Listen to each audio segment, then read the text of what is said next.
Los Angeles, California. On a rain-slick freeway, tragedy shuts down 4 lanes of traffic.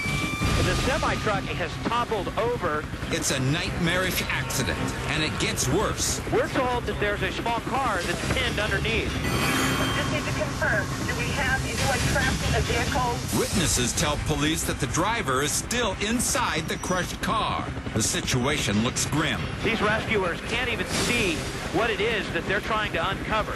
The possibility of anyone surviving underneath tons of steel seems unthinkable. I do have medical 1040 heading that way. But even if the odds are 1,000,000 to 1, emergency crews have to try. Fire and rescue teams working at a breakneck pace. Forming a human conveyor belt, rescuers try to remove as much weight as possible. Next, they attach ropes to the sides. But lifting a truck like this requires heavy machinery. As the crane slowly heaves the trailer up, police and rescuers prepare for the worst. This is extremely dangerous. Finally, they lift away the truck. It looks like he's moving. It's the driver, still breathing. Rescuers quickly use the jaws of life to pry open the mangled door. He's getting out.